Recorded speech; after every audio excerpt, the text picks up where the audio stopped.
We are going to discuss some extremely controversial topics. And because this is going to go on YouTube, there are certain words I cannot say. So just to warn you, I will write down these words, but I will not say them, because if I do say them, then I will get censored on YouTube. Today, we're going to look at how evil triumphs. Why is the world so evil? And there's going to be a lot of extremely disturbing topics we're going to discuss.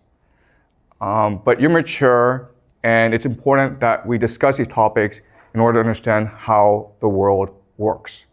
So let's just start. And we will do a lot of speculation and theorizing in this class. So do not take this as gospel. Do not believe this is the truth. The entire point of this class is to help you develop the theories and the ideas to better understand the world. These are tools. Okay, this is not truth. These are tools. All right. So the first question I have for you is, what is happening in Israel? Right now, as you know, Israel is besieging, bombarding Gaza. You might have seen the videos on social media. It is disturbing. It is terrible what is happening. The word that is happening, the word that we use for what is happening in Gaza is this word. You are not allowed to say this word on YouTube, but that is the intention. What I will argue, though, is that the truth is far more disturbing than this. What is really happening in Gaza is a ritual sacrifice. And this happens quite often in human history. If you go back and you look at the real history of humanity, this happens quite often. Some of the most famous examples are the Aztecs. We've dug up temples of the Aztecs, and inside the temples are thousands and thousands of human skulls. So before they went to war, they practiced human sacrifice. They would commit mass murder of their enemies in public. So the Aztecs were really famous for this. The Phoenicians, specifically the Carthaginians, we will discuss them later this semester, but the Phoenicians were also famous for a particular type of sacrifice, which is child sacrifice.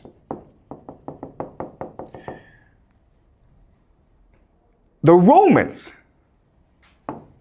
wrote histories insulting the Phoenicians for practicing this sort of sacrifice. But the Romans themselves practiced human sacrifice. What they would do is that after every major war, they would capture all the major leaders, all their enemies, and they would parade their enemies through the streets of Rome. This is something called the triumph. At the end of the triumph, they would gather enemies at the temple of Jupiter. Jupiter is their god. And then they would strangle to death their enemies. That's sacrifice. That's human sacrifice. They didn't call it that, okay? And they sort of disguised it, but we know for a fact that they did do this. So the question for us is, why is it that this happens? Why do the Aztecs do it? Why do the Phoenicians do it? Why do the Romans do it? And why is it today the Israelis do it in Gaza? And remember, okay, what the Israelis are doing is quite horrific because it is really this sort of sacrifice. Why? Because 47%, almost half of the population of Gaza is under 18 years old. So the majority of people who are getting killed are in fact children. What is most striking or blatant about what's happening in Gaza is that we can all see it for ourselves. And it's almost as though the Israelis want us to see it and want us to hate them. Right? You can see all over the world, popular opinion is turning against Israel. You have these popular protests all around the world. protesting what is happening in Palestine. If they really want to do this, right, there are actually much more effective ways of doing this. For example, you could just poison their water. Or you could poison the air so that everyone in Gaza gets a fast cancer, right? We have the technology to do this. So Israel could do it this secretly and no one would talk about it. And in 20 years' time, 30 years' time, the population of Gaza would all be gone. It would be a very secret, right? Instead, they choose to do this in front of the world. And my argument to you is that this is intentional. They want the world to hate them. Because by doing this, they create the ultimate taboo, right? We find this disgusting and contemptuous, so the entire world will unite against Israel. But guess what? That's what their religion wants. In the extreme form of Jewish eschatology, or their religion, they believe that at the end of the world, Israel will fight the entire world and God will help Israel triumph in the end.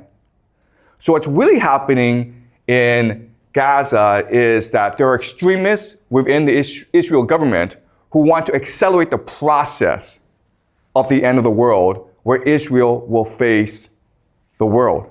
And if you think about it, the entire idea of this ritual sacrifice is to unite the Israeli population. And what's extremely disturbing and horrifying about it is that this works. Why? Well, let's use an analogy, okay? The analogy is this. In Chinese history, the most popular military stratagem is to fight with a river behind your back. You guys have heard of this strategy, right? Where, okay, an army is losing, okay? It's being scattered by the enemy. So what the general does is forces the army to retreat to a river. And now with the river blocking your escape, you have a choice. You can either drown in the river or you can fight to the death. And most soldiers will choose to fight to the death. And so at this point, the soldiers are unified, they're galvanized, they're energized, and then they find a surge of energy to go and destroy their enemy. Okay, this is the most popular military stratagem in ancient Chinese history, and guess what? It's the same as Israel doing this right now in Gaza. It's the same logic. Yes, you have a question? So what is the river for the Israel? Yeah, that's a good question. What's the river right here, right? The river is a taboo, right? What's the worst thing you can do in modern society? Killing children, guys, right? So there's no exit for Israel. You either go all the way or the world comes and destroys you anyway. And in fact, what's really interesting is that if you go online, you will see Israelis go around the world and causing trouble everywhere. They're going to start fights. They shout death to the Arabs on public buses in the Western world. It's intentional. They want to unite themselves by dividing the world, by angering the world. Okay? Does that make sense?